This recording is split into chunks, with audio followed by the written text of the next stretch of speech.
예, 오늘 3월 22일 하나님의 날, 주님의 날, 하나님 메시지를 나누도록 하겠습니다. 오늘은 지난주에 나누었던 하나님 말씀, 하나님의 전신갑주를 입으라, 두 번째 시간입니다. 지난주에 하나님의 전신갑주가 무엇인가 같이 나눴는데 시간 관계상 다 나누지 못하고 그 일부를 나누었고, 이제 나머지 또 하나님의 전신갑주 나머지 나누도록 하겠습니다. 지난주에 읽었던 본 말씀 다시 한번 오늘 읽어보도록 하겠습니다.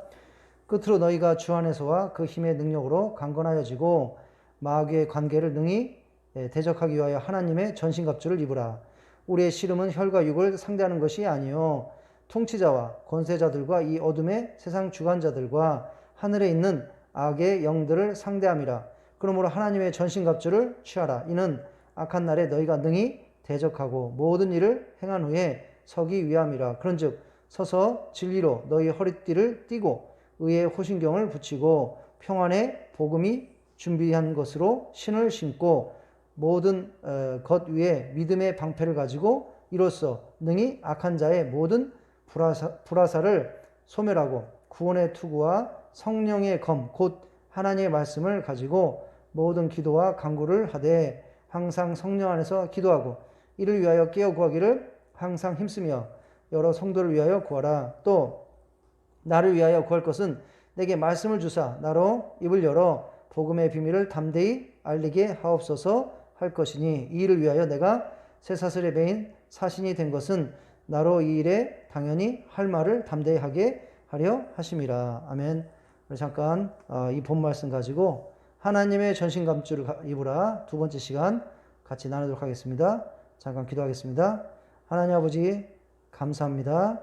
오늘 또 하나님의 귀한 생명의 말씀 나눌 수 있도록 인도하시니 감사합니다.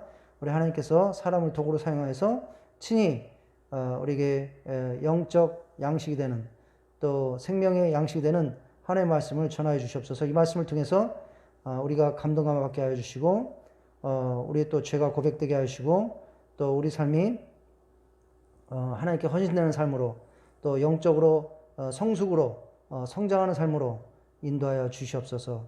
하나님 아버지 감사합니다. 모든 영광과 찬양과 존귀를 우리 하나님 예수님 성령님께 드립니다. 예수님의 이름으로 간절히 기도하였습니다. 아멘.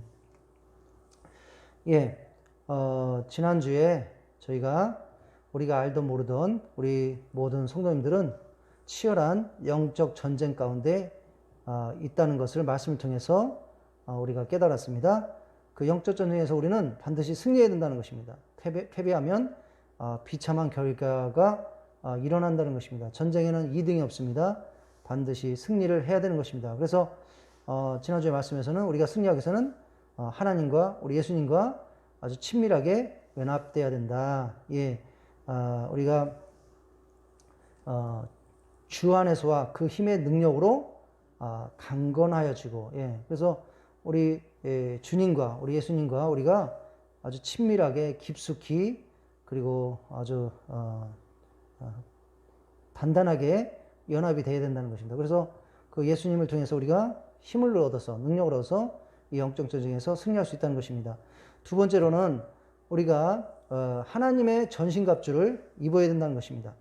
그래서 하나님의 전신갑주 지난주에 나눴던 말씀이 진리의 허리띠, 의의 호신경, 평안의 복음, 믿음의 방패까지 우리가 같이 나눴습니다. 오늘은 구원의 투구와 성령의 검, 곧 하나님의 말씀, 그리고 그 다음에 또 기도, 이런 하나님의 전신갑주에 대해서 같이 한번 나눠보도록 하겠습니다.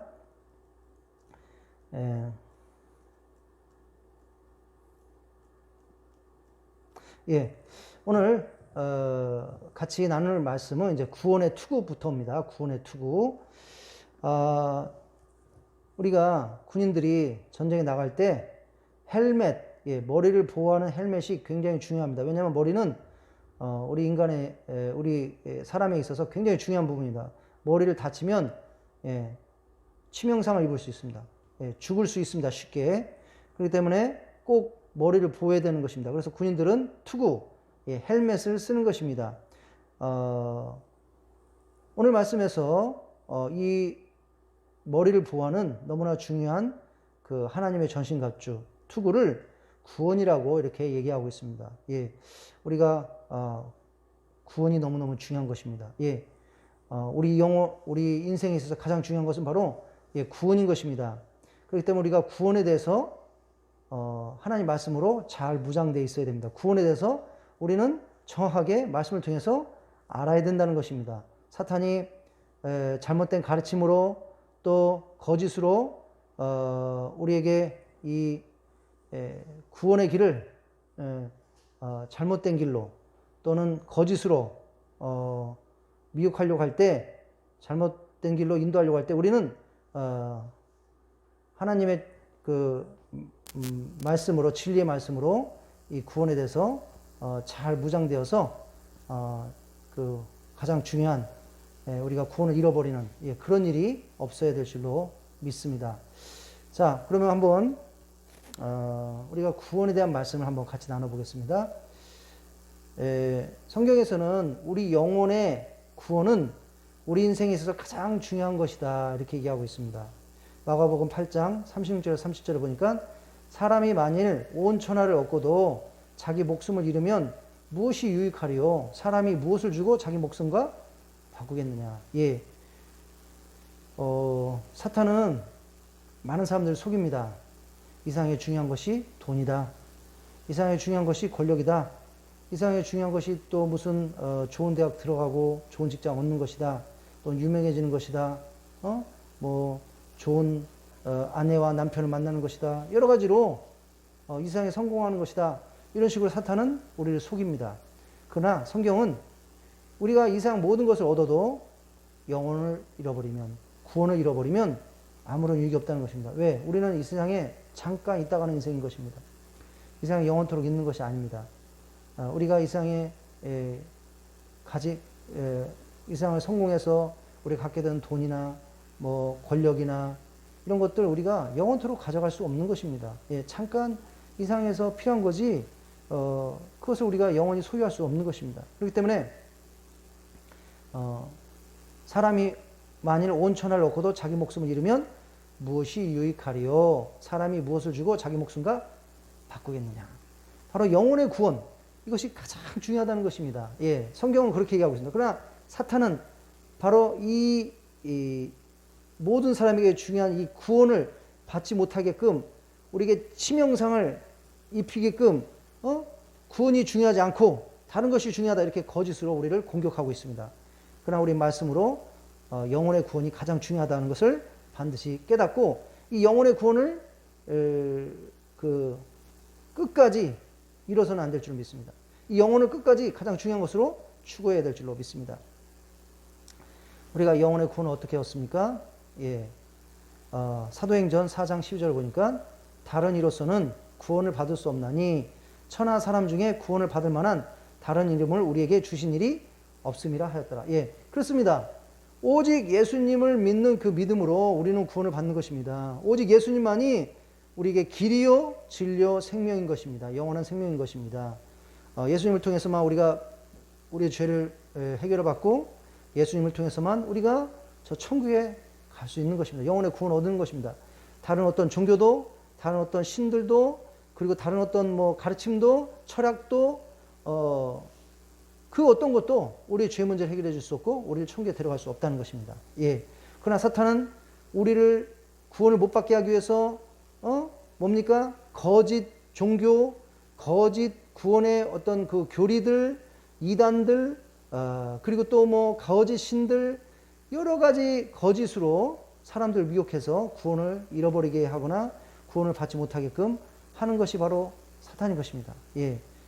군인에게 가장 중요한 머리를 헬멧이 보호하듯이 바로 우리 인생에서 가장 중요한 이 구원을 우리는 잃어서는 안 될 줄로 믿습니다. 어떻게 됩니까? 예수님만이 구원의 길이라는 것을 깨닫고 예수님만을 믿고 예수님을 끝까지 어떤 상황 속에서도 따라가야 될 줄로 믿습니다. 예, 아까 말씀드렸다시피 사탄은 사람들의 영적인 눈을 가려서 구원의 중요성을 깨닫지 못하게 하고 복음을 받아들이지 못하게 하는 것입니다. 어떻게 해서든지 구원을 못 받게 하려고 하는 것이 이 사탄이 하려고 하는 것입니다. 그래서 믿지 않는 자들은 계속 예수님을 못 믿게 하고 믿는 사람조차도 어떻게 해서든지 예수님께 떨어져서 잘못된 그 이단이나 잘못된 종교나 다른 신을 따르게 하고 잘못된 가르침을 따르게 해서 어떻게 해서든지 예수님과 멀어져서 구원을 잃어버리고자 하는 것이 바로 이 사탄의 역사인 것입니다. 고린도서 4장 4절에 보니까 그 중에 이 세상의 신이 믿지 아니하는 자들의 마음을 혼미하게 하여 그리스도의 영광의 복음의 광채가 비치지 못하게 하니 그리스도는 하나님의 형상이니라. 예, 사탄이 바로 사람들의 마음을 어둡게 한다는 것입니다. 그 사람들의 영적인 눈을 가린다는 것입니다. 그래서 예수님이 정말로 구원받을 수 있는 유일한 길이고 또 진리고 또 영원한 생명이라는 것을 깨닫지 못하게끔 믿지 못하게끔 한다는 것입니다. 그러나 우리가 말씀을 통해서 분명히 예수님만이 길이라는 것을 깨닫고 이 구원을 끝까지 잃지 않는 우리 성도님들이 다 되어야 될 줄로 믿습니다. 예. 예수님께서는 마태복음 24장 4절에서 5절을 통해서 이제 그 종말에 많은 거짓 그리스도들, 거짓 메사야, 거짓 교사들이 나타나서 사람들을 미혹할 것이다. 구원을 잃게끔 잘못된 길로 이끌어갈 것이다. 이렇게 예언하셨습니다. 종말에만 그렇습니까? 지금도 그렇습니다. 지금도 많은 이단들이 있습니다. 많은 거짓 그리스도인들이 있습니다. 그리스도가 거짓 메시아가 있습니다. 이것이 다 배후에 사탄이 그 사람들을 이용해서 조종하는 것입니다. 사람들을 속이고 어떻게 해서든지 구원을 못 받게끔 하는 그런 치열한 영적 전쟁 가운데 있습니다. 예, 우리가 군인이 머리를 다치면 치명상을 입어서 죽을 수 있듯이 우리도 이 구원에 대한 확실한 그러한 지식이 없으면 그리고 또 구원을 주시는 예수님께서 떨어지면 우리 떨어져서 다른 잘못된 가르침에 가게 되면 우리는 영원한 죽음에 이르는 것입니다. 이것은 끔찍한 것입니다. 지옥에서 영원토록 고통받아야 되는 것입니다. 그렇기 때문에 거짓 교사들, 거짓 선지자들, 거짓 그리스도, 그리고 거짓 메시아 이런 자들에게 우리는 정말로 깨어서 분별하고 속지 않도록 해야 될 줄로 믿습니다. 우리가 또 사탄은 우리로 하여금 예수님 믿은 다음에 됐어 이제 넌 예수님 믿었으니까 됐어 네 맘대로 살아 이렇게 또 우리 속입니다. 그러나 성경에서 뭐라고 얘기하고 있습니까? 우리가 예수님 믿은 다음에 예수님 믿은 다음에 우리가 죄를 용서받고 의롭다 칭함을 받지만 그걸로 끝난 것이 아니라 우리는 또 온전한 그 성화를 이루어야 된다. 이렇게 성경에서는 가르치고 있습니다. 빌립보서 2장 12절 13절에 보니까 그러므로 나의 사랑하는 자들아 너희가 나 있을 때뿐 아니라 더욱 지금 나 없을 때에도 항상 복종하여 두렵고 떨림으로 너희 구원을 이루라. 너희 안에 행하시는 이는 하나님이시니 자기의 기쁘신 뜻을 위하여 너에게 소원을 두시고 행하게 하시나니. 예수님 믿은 다음에 성화를 이루는 일. 그것이 뭡니까? 바로 두렵과 떨림으로 우리의 구원을 이루는 일인 줄 믿습니다. 그래서 우리가 예수님 믿고 끝나는 게 아니라 우리가 예수님처럼 되고자 거룩하게 되고자 성화되고자 우리는 계속 하나님을 성령님을 의존해야 될 줄로 믿습니다. 로마서 6장 1절에서 4절에도 이렇게 얘기하고 있습니다. 그런즉 무슨 말 하리요? 은혜를 더하게 하려고 죄에 거하겠느냐? 그럴 수 없느니라. 죄에 대하여 죽은 우리가 어찌 그 가운데 더 살리요? 무릇 그리스도 예수와 합하여 세례를 받은 우리는 그의 죽으심과 합하여 세례를 받은 줄을 알지 못하느냐. 그러므로 우리가 그의 죽으심과 합하여 세례를 받음으로 그와 함께 장사되었나니 이는 아버지의 영광으로 말미암아 그리스도를 죽은 자 가운데서 살리신 것 같이 우리 또한 새 생명 가운데 행하게 하려 함이라. 그래서 우리가 세례 받을 때 그 의미를 알고 있습니다. 물에 들어간다는 것은 죄에 대해서 죽는다는 것입니다. 예수님이 십자가에서 우리의 죄를 위해서 죽듯이 그래서 이제 물에 나온다는 것은 이제 거듭난 삶으로 새로운 삶으로 그리고 우리를 적극적으로 하나님께 예수님께 도구로 의의 도구로 드린다는 것을 의미하는 것입니다. 예수님께서 다시 3일 만에 부활하신 것처럼 그래서 우리가 예수님 믿으면 이제 끝났어. 이제 구원받았어. 더 이상 할 일 없어. 이것은 사탄이 주는 오해라는 것입니다. 잘못된 지식이라는 것입니다. 그리고 예수님 믿은 다음에 죄를 용서받고 의롭게 되지만, 의롭다 칭함을 받지만 또 온전한 구원을 이루기 위해서 우리는 또 성화에 힘써야 되지만, 우리 힘으로 할 수 없지만 성령님을 의존해서 또 성화를 이뤄가는 그런 삶을, 우리 구원을 온전히 이뤄가는 그런 삶을 살아야 될 줄 믿습니다. 어떤 사람들은 예수님 믿은 다음에 내가 예수님 믿었으니까 됐어 이렇게 얘기하는 사람들이 있습니다. 그리고 막 여전히 죄 가운데 거하고 회개하지 않고 이런 사람들은, 이런 분들은 좀 어떻게 보면 위험한 것입니다. 예수님께서 분명히 말씀하셨습니다. 그때 두어 사람이 와서 빌라도가 어떤 갈릴리 사람들의 피를 그들의 제물에 섞은 일로 예수께 아뢰니 대답하여 이르시되 너희는 이 갈릴리 사람들이 이같이 해 받음으로 다른 모든 갈릴리 사람보다 죄가 더 있는 줄 아느냐? 너희에게 이르노니 아니라 너희도 만일 회개하지 않으면 다 이와 같이 망하리라. 예수님 믿은 다음에 우리는 또 부족하여서 잘못을 저지른다는 것입니다. 그러나 예수님께서 십자가에서 우리의 죄를 용서하기 위해서 흘리신 그 피, 예수님의 십자가 공로를 의존해서 우리의 죄를 고백하고 회개할 때 우리 예수님께서는 또 우리의 죄를 회개해 주시고 용서해 주시고 깨끗하게 하시고 정결하게 하시고, 그래서 우리는 예수님 믿은 다음에 죄에 대해서 우리의 죄에 대해서 회개하고, 또 회개라는 말은 뭐라는 것입니까? 그냥 말로만 잘못했다고 하는 게 아니라 잘못된 길에서 돌이킨다는 의미를 가지고 있습니다. 그렇기 때문에 우리가 예수님 믿은 후에 또 죄를 회개하고, 죄를 회개했으면 그 죄에서 돌이키는 이러한 신앙이 필요한 줄 믿습니다. 구원파라는 그 이단이 있습니다. 이들은 예수님이 우리의 죄를, 과거와 현재와 미래의 죄를 모두 용서했기 때문에 예수님 한번 믿으면 죄를 회개할 필요가 없다. 한번 믿음으로 다 용서된 것이다. 죄를 해결할 필요 없다. 이렇게 가르치고 있습니다. 그렇기 때문에 구원파 믿는 사람들은 죄를 회개하지도 않고 예수님 믿었다고 죄를 회개하지 않고 그냥 멋대로 살고 죄에 대해서 돌이키지도 않고, 성경은 그렇게 가르치고 있지 않다는 것입니다. 예수님 믿어도 우리는 죄를 여전히 성화 가운데 있기 때문에, 완벽하게 된 게 아니라 성화의 과정 가운데 있기 때문에, 또 여전히 우리는 또 육신을 가지고 있기 때문에, 죄악된 그 육신을 가지고 있기 때문에 죄를 진다는 것입니다. 실수를 한다는 것입니다. 그때 우리는 죄를 회개하고 죄에서 돌이키는 이런 삶을 살아야 될 줄로 믿습니다. 자, 그리고 데살로니가전서 5장 8절에서 9절 이렇게 얘기하고 있습니다. 우리가 낮에 속하였으니 정신을 차리고 믿음과 사랑에 호신경을 붙이고 구원의 소망에 투구를 쓰자. 하나님 우리를 세우심은 노하심에 이르게 하심이 아니요 오직 우리 주 예수 그리스도로 말미암아 구원을 받게 하심이라. 여기 데살로니가전서에서는 구원의 소망에 투구를 쓰자 이렇게 얘기하고 있습니다. 그래서 바로 구원이 우리의 소망이라는 것입니다. 구원이 우리의 소망이라는 것입니다. 사탄은 믿는 사람들조차도, 그리고 세상 사람들 하여금 구원이, 영원한 생명이, 천국에서 영원한 그러한 생명이, 삶이 소망이 되지 못하고, 뭐가 소망이 되게 합니까? 이상에 있는 것들. 이상의 성공이라든지 물질이라든지 또는 권력이라든지 이상의 것들이 소망이 되게끔 속입니다. 그래서 그 세상의 것에 소망을 두고 그것을 추구하다가 실패하면 낙심하여서 자살하는 분들도 많이 있습니다. 그러나 성경에서는 이상의 것이 소망이 아니라 저 천국에서의 천국에 구원받아서 천국에 들어가서 그 천국에서 누리는 영원한 삶, 그 천국에서의 그 영광, 그 천국에 있는 모든 것, 이것이 우리의 소망이 되어야 된다는 것입니다.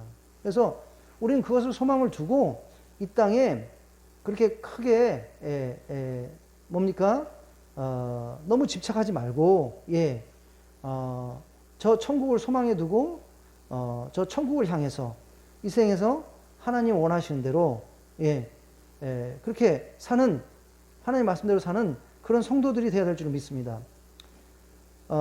베드로 전서를 보면 베드로 사도는 핍박 가운데 있었던 1세기 성도들에게 엄청난 핍박 가운데서도 천국에서의 구원받은 성도로서의 영원한 삶을 소망으로 삼고 모든 고통과 환난 그리고 고난의 어려움을 극복하고 환난 가운데서도 천국에서 영원한 삶이라는 산소항 때문에 즐거워하라고 베드로를 통해서 격려하고 있습니다. 그렇습니다.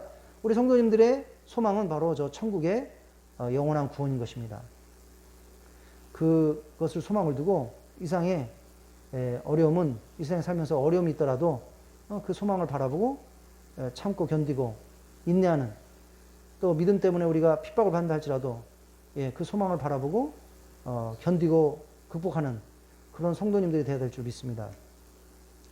사도 바울께서는 골로새를 통해서 그러므로 너희가 그리스도와 함께 다시 살리심을 받았으면 위의 것을 찾으라. 거기는 그리스도께서 하나님 우편에 앉아 계시느니라. 위의 것을 생각하고 땅의 것을 생각하지 말라. 이는 너희가 죽었고 너희 생명이 그리스도와 함께 하나님 안에 감추어졌습니다.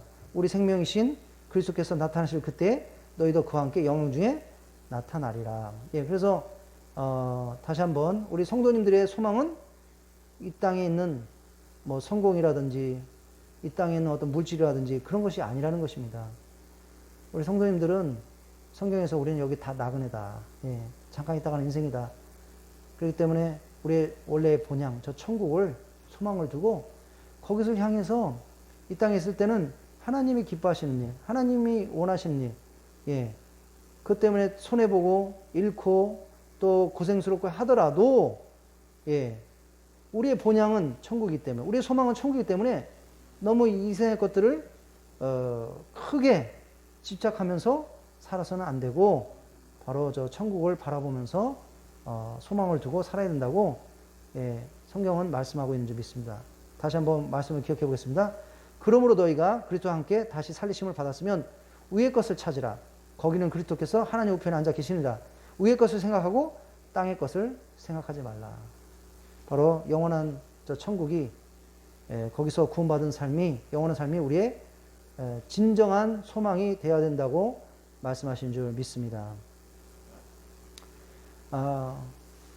그러나 사탄은 뭡니까?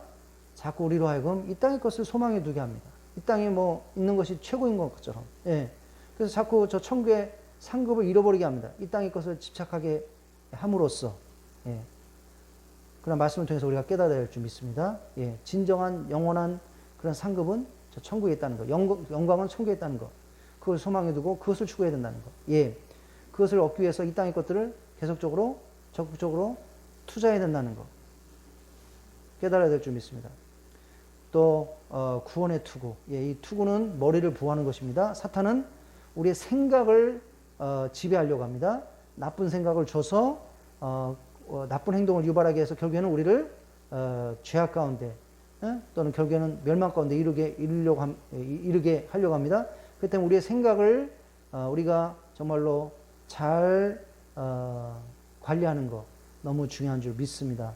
빌립보서 4장 8절에서 9절에서 뭐라고 얘기했습니까? 끝으로 형제들아 무엇에든지 참되며 무엇에든지 경건하며 무엇에든지 오르며 무엇에든지 정결하며 무엇에든지 사랑받을 만하며 무엇에든지 칭찬받을 만하며 무슨 덕이 있든지 무슨 기름이 있든지 이것들을 생각하라. 너희는 내게 배우고 받고 듣고 본바를 행하라.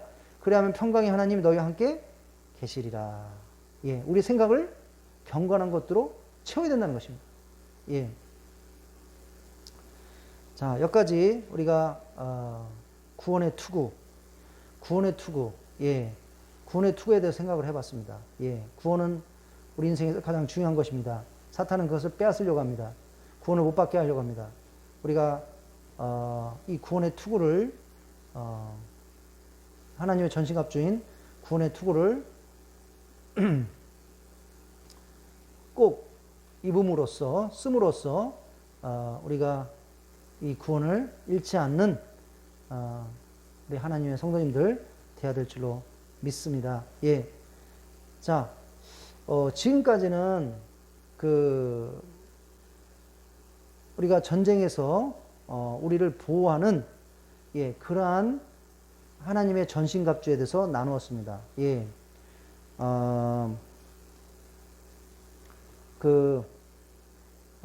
진리의 허리띠, 의의 호신경, 그리고 또 평안의 복음, 믿음의 방패, 그리고 구원의 투구. 자, 이런 것들은 다 전쟁 시에 우리의 몸을 보호하는 바로 보호 도구들입니다. 하나님의 전술감 중에 우리 몸을 보호하는 적의 공격을 보호하는 그런 보호를 하는 전신갑주인 것입니다. 그런데 성령의 검, 바로 이 검은 적을 공격해서 제압하는, 적을 파괴시키는 바로 공격 무기라는 것입니다. 그렇기 때문에 굉장히 강력하고 또 이것이 필요합니다. 군인이 군복만 잘 입고 간다고 해서 전쟁에 승리하니까 공격이 곧 방어인 것이고 공격이 곧 승리하는 길인 것입니다. 적을 제압할 수 있어야 됩니다. 그러기 위해서는 공격하는 무기가 있어야 되는데 바로 성령님의 검, 이것이 바로 공격 무기인데 그것이 곧 하나님의 말씀이라고 이렇게 얘기하고 있습니다. 우리 성경에 보면 정말 하나님의 말씀이 사탄을 제압하는, 사탄을 공격해서 확실하게 제압하는 강력한 무기라는 것을 알 수 있습니다. 디모데서 3장 6절에 보니까 모든 성경은 하나님의 감동으로 된 것으로, 여기 보면 성령의 검이라고 그러셨습니까? 왜 그렇습니까? 하나님의 말씀은 다 성령님의 감동으로 된 것이기 때문인 것입니다.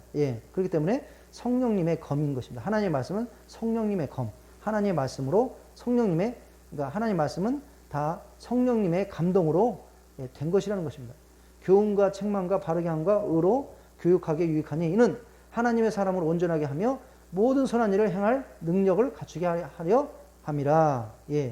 히브리서 4장 12절 13절에 하나님의 말씀은 살아있고 활력이 있어 좌우에 날선 어떤 검보다도 예리하여 혼과 연과 및 갈주와 관절과 골수를 찔러 쪼개까 하며 또 마음의 생각과 뜻을 판단하나니 지으신 것이 하나도 그 앞에 나타나지 않음이 없고 우리의 결산을 받으실 이에 눈앞에 만물이 벌거벗은 것 같이 드러나리라.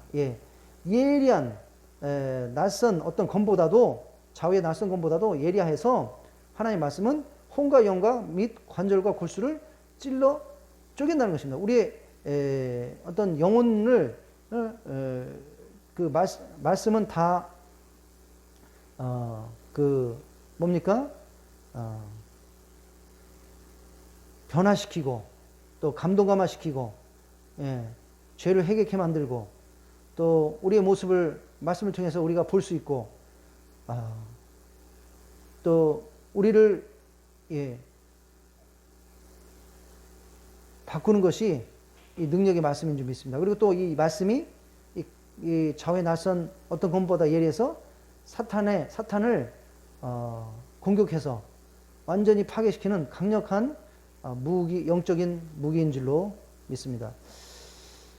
한번 우리 말씀을 통해서 정말로 하나님의 말씀이 사탄을 제압하는, 파괴시키는 강력한 무기인 것을 알아보도록 하겠습니다. 예수님께서 40일 금식을 마치시고 사탄이 예수님을 유혹하였습니다. 처음에 예수님이 굶주리셨다는 것을 알고 뭐라고 얘기했습니까? 저 돌덩이를 떡으로 바꿔서 먹어라. 그때 예수님께서 그 유혹을 어떻게 이겼습니까? 사람이 떡으로만 살 것이 아니요 하나님의 입으로부터 나오는 모든 말씀으로 살 것이라. 이 말씀은 신명기 8장 3절에 있는 말씀인데 예수님께서는 곧 하나님의 말씀이시고요. 또 모든 말씀을 알고 계셨기 때문에 사탄의 그 유혹, 그 공격에 적절한 그런 하나님의 말씀으로 그 맞대응하셔서 그 사탄의 유혹을 완전히 그 파쇄하신 것을 알 수 있습니다. 두 번째 또 무엇으로 시험했습니까? 높은 곳에 예수님을 데려가서 뛰어내려라. 네가 하나님의 아들이면 하나님께서 천사를 보내서 너를 받아주리라. 네가 다치지 않을 것이다. 그때 신명기 6장 16절에 있는 말씀, 주 너의 하나님을 시험하지 말라. 이 말씀을 가지고 다시 한번 이 사탄의 시험을 완전히 파괴하셨습니다. 또 이 세상의 모든 영광을 보여주면서 나에게 절해라. 그러면 이 모든 것을 너에게 주겠다.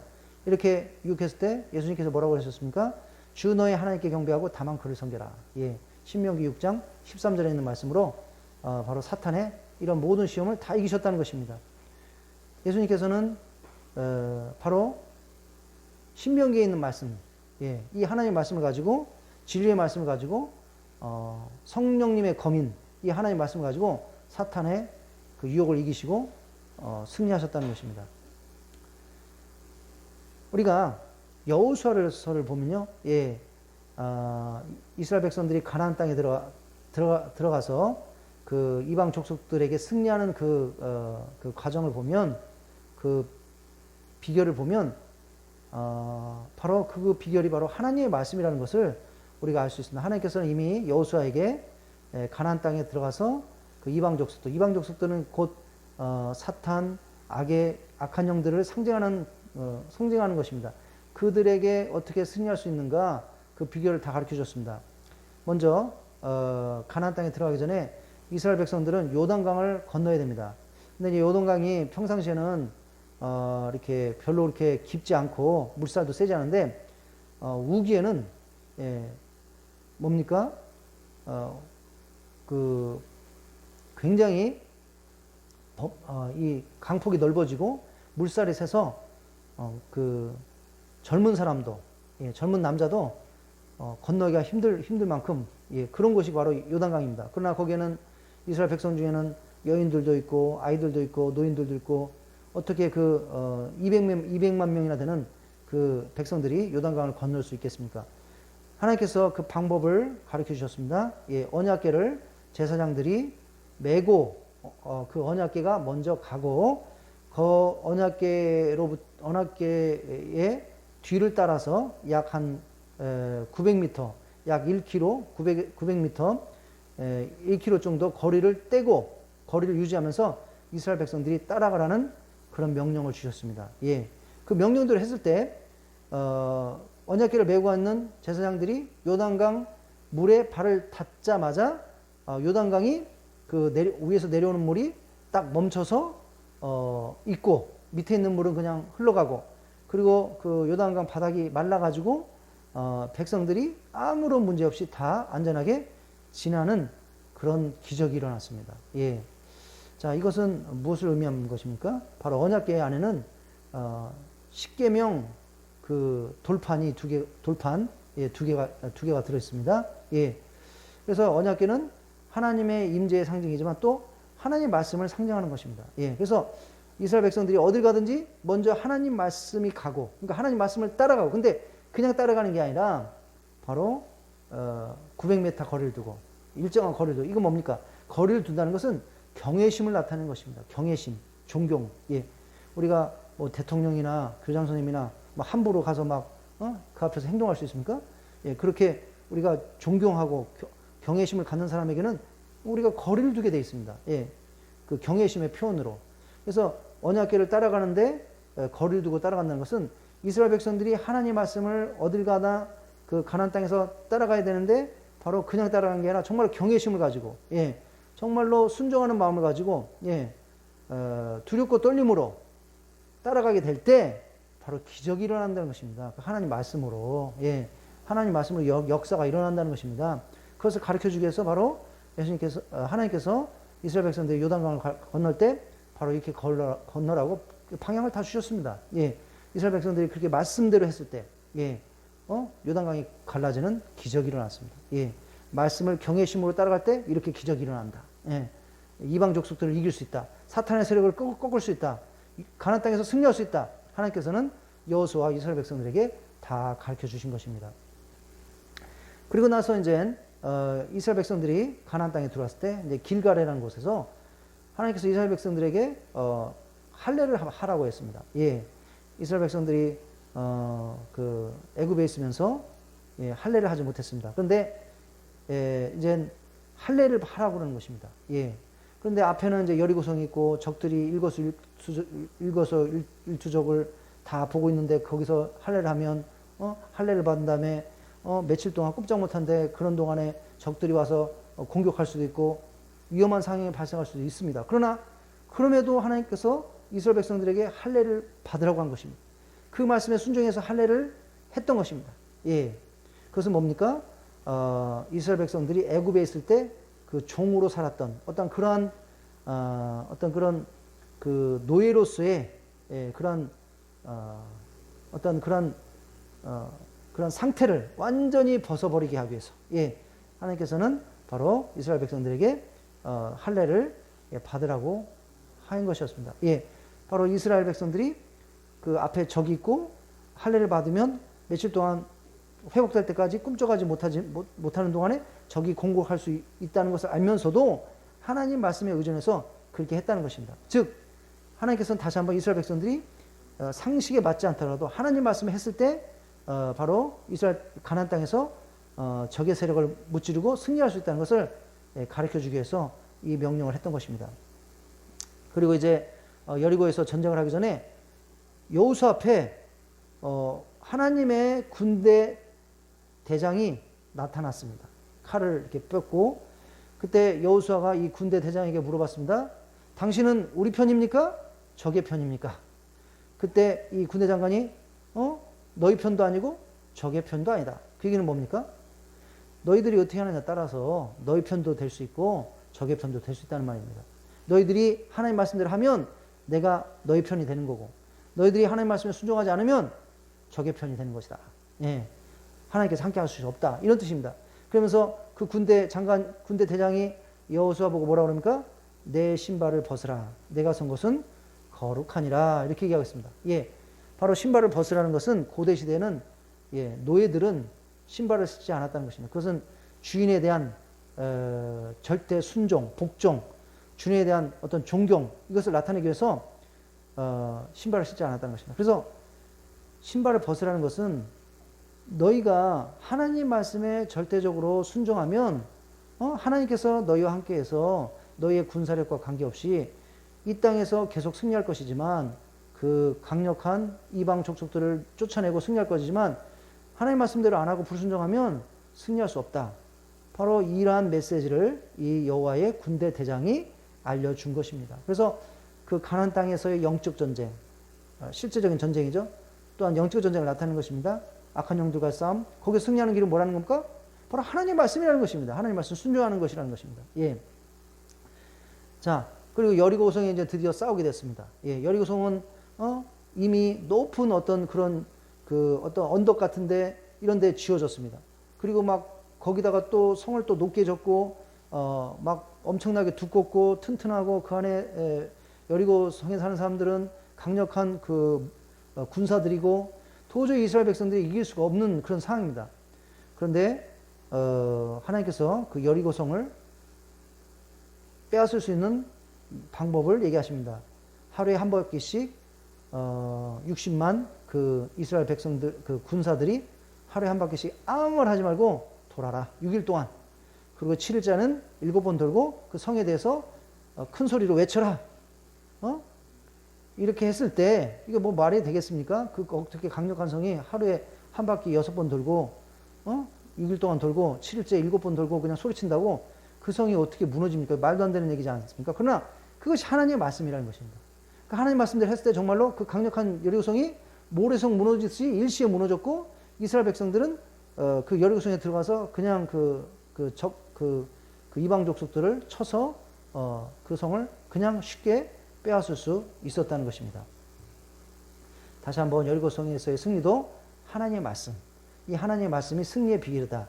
하나님의 말씀이 바로 그 적을 무찌르는 강력한 무기다라는 것을 알려주는 것입니다. 그리고 또 그러나 이스라엘 백성들이 이제 조그만 성, 아이성, 이 성은 여리고성에 보면 아무것도 아닙니다. 그래서 여호수아도 60만 대군을 다 보내지 않고 몇천 명 보냈습니다. 반드시 승리할 거라고 예상했습니다. 왜? 그 강력한 여리고성에서 승리했기 때문에. 그러나 아이성에서 패배하고 그 전투에 참가했던 군인들이 죽고 아이성 사람들에게 쫓겨서 왔을 때 여호수아 백성들이 다 울면서 하나님 이게 어떻게 된 겁니까? 그 강력한 여리고성에서 승리했는데 우리는 왜 여기서 패배했습니까? 그때 하나님께서 말씀하셨습니다. 너희들이 하나님 말씀대로 하지 않았기 때문이다. 거기 알아보니까 아간이라는 자가 여리고성에서 탈취한 그 전리품 이제 하나님께서 승리를 주셨기 때문에 하나님께 다 드렸습니다. 하나님의 물건인 것입니다. 근데 그걸 탐내서 일부를 훔쳐서 자기 장막 밑에다가 숨겨놓은 것입니다. 즉 하나님의 물건에 손댄 것입니다. 예, 바로 그 죄를 지은 것입니다. 예, 하나님 말씀대로 하지 않은 것입니다. 그렇기 때문에 자기로 끝난 게 아니라 전체 이스라엘 공동체에 영향을 끼쳐서 이스라엘 백성들이 하나님 말씀대로 하지 않았기 때문에 아이성에서 패배한 것입니다. 하나님께서 함께 하시지 않았기 때문에. 그래서 결국에는 무엇입니까? 아간과 그 가족과 아간에 속한 모든 것이 아골골짜기. 아골이란 말은 한마디로 말해서 문제란 뜻입니다. 문제. 예. 그곳에 끌려가서 결국에는 처벌을 받고 그 이스라엘 백성들 가운데 그 죄를 없애게 됩니다. 우리도 하나님의 말씀대로 해야 되는 것입니다. 하나님의 것에 손대면 안 됩니다.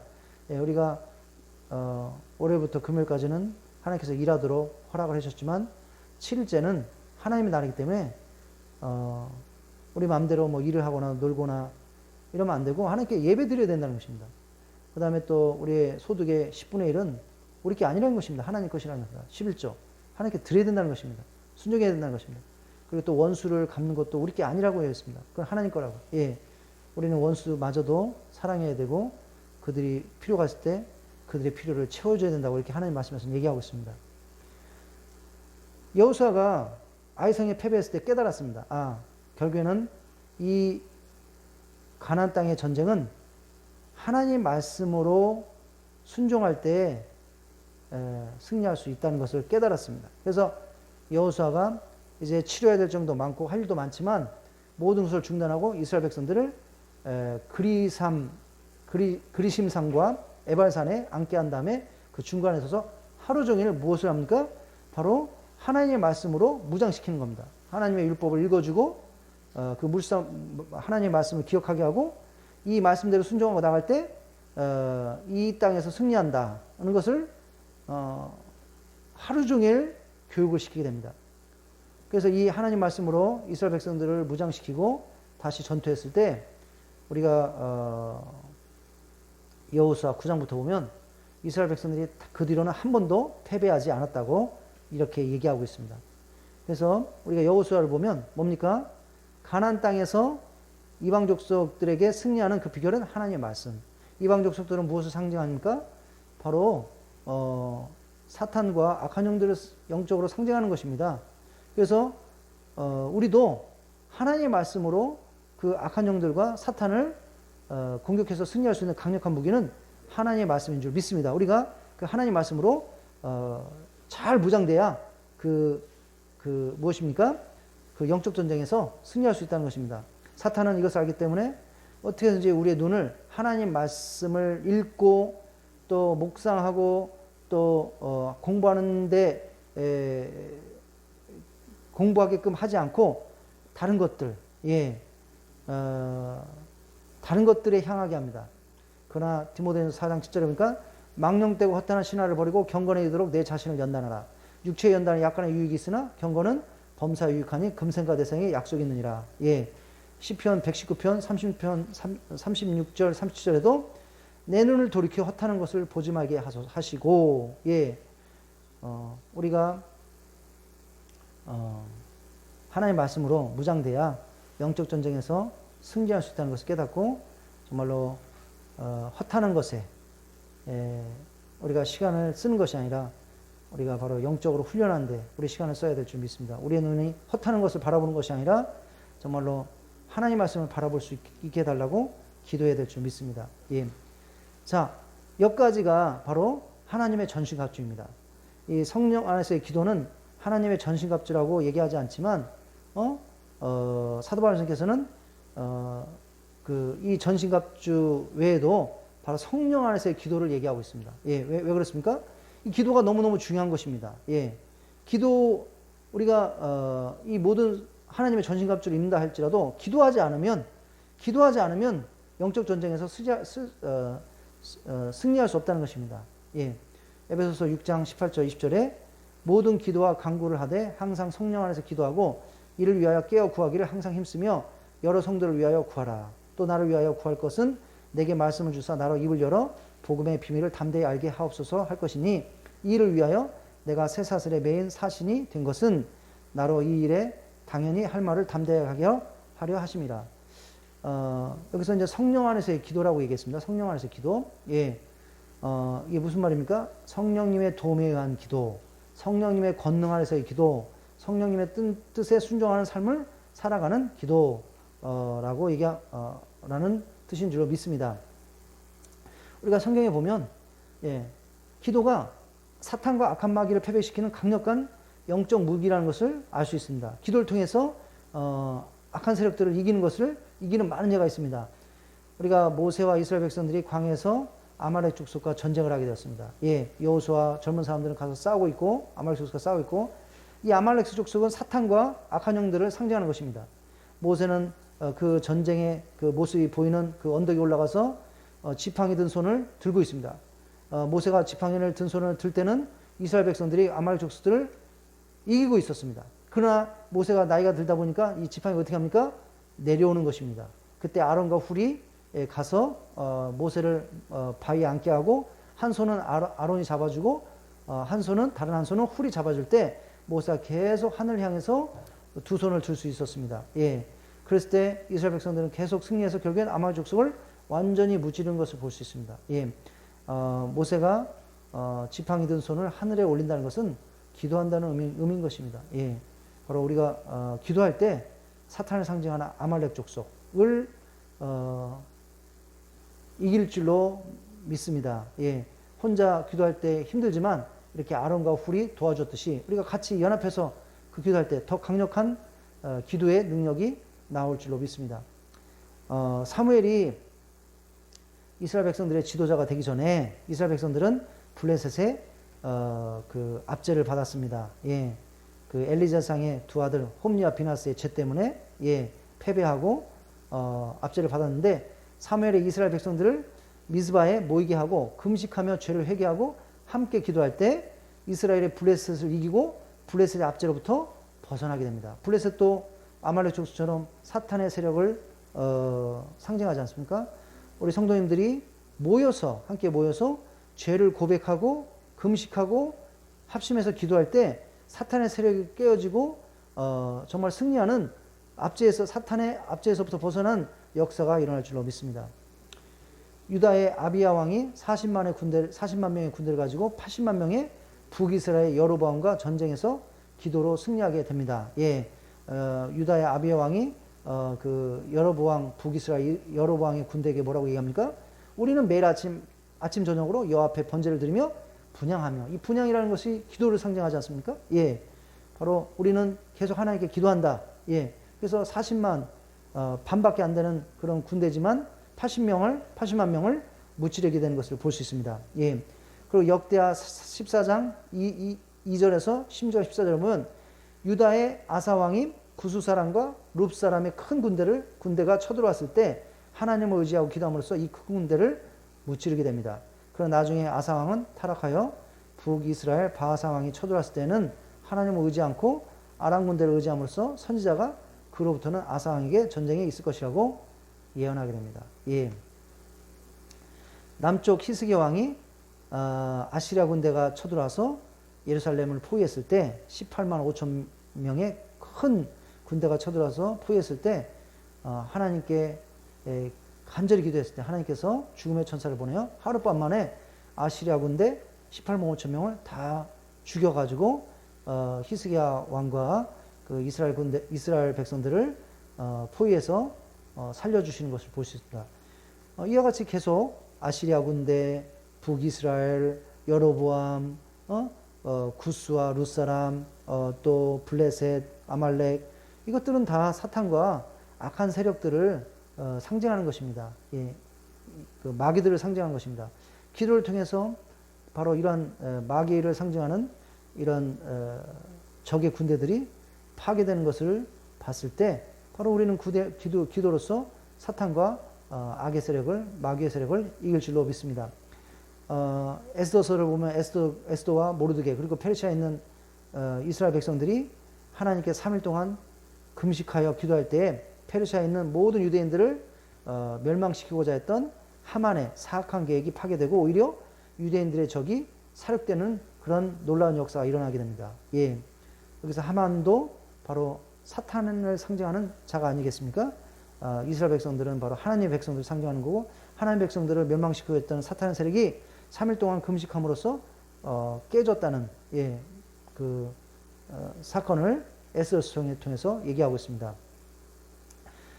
예수님께 그 귀신에 고통받는 소년을 데려온 아버지가 있었습니다. 예, 제자들은 그 소년으로부터 귀신을 쫓아내지 못했지만 예수님께서 그 귀신을 쫓아내주고 그 비결에 대해서 제자들에게 뭐라고 그랬습니까?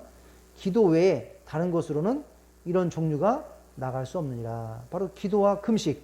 예, 기도와 금식. 뭡니까? 또 다른 곳에서는 기도와 금식에는 기도와 금식 외에 다른 것으로는 이런 종류가 나갈 수 없느니라. 이렇게 얘기하고 있습니다. 그래서 바로 기도와 금식, 이것이 사탄의 세력을 깨는 큰 힘인 줄로, 능력인 줄로 믿습니다. 예. 예수님께서 말씀하셨습니다. 시험에 들지 않게 깨어 기도하라. 마음에는 원이로되 육신이 약하도다 하시고. 예. 우리가 기도하지 않으면 시험에 들게 된다는 것입니다. 예.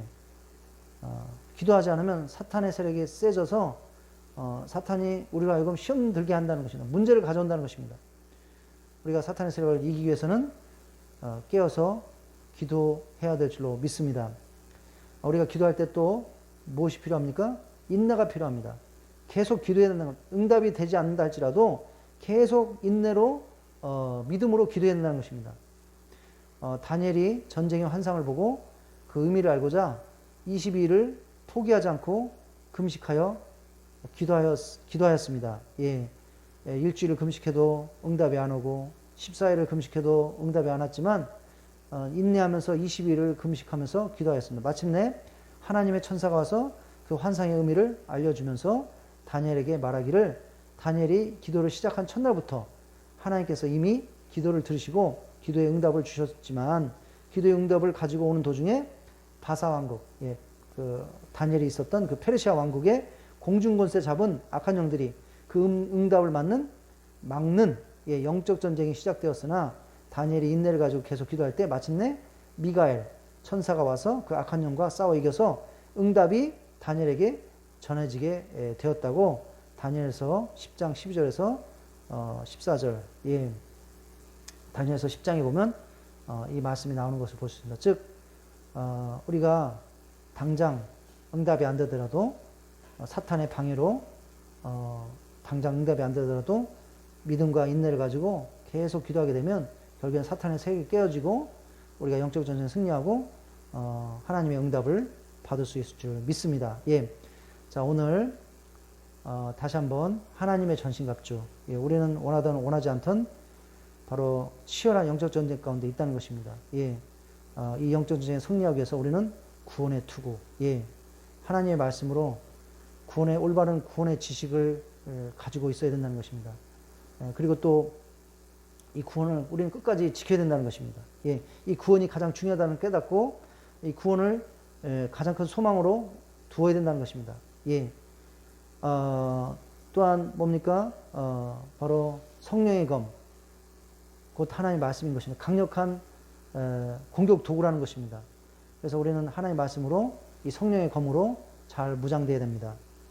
그리고 또 성령 안에서의 기도, 예, 성령 안에서 기도가 또 강력한 또 우리에게 있어서 무기인 것입니다.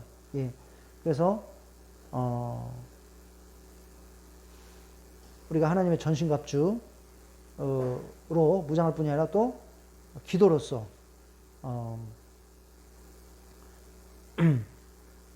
우리가 항상 계속적으로 인내와 믿음을 가지고 기도할 때 우리가 이 영적 전쟁에서 패배하지 않고 승리하는 우리 성도님들 될 줄로 믿습니다. 예, 다시 한번 에베소서 6장 18절 20절 모든 기도와 간구를 하되 항상 성령 안에서 기도하고 이를 위하여 깨어 구하기를 항상 힘쓰며 여러 성도를 위하여 구하라. 예, 오늘 말씀처럼 모든 우리 성도님들, 이 말씀을 들으신 모든 성도님들 구원의 투구로 무장하시고 또 성령님의 검, 하나님 말씀으로 무장되시고 또 성령 안에서 계속 믿음으로 인내로 기도하심으로써 이 치열한 영적 전쟁에서 다 승리하시는 우리 성도님들 다 되시기를 예수님의 이름으로 축원합니다. 우리 기도하시겠습니다.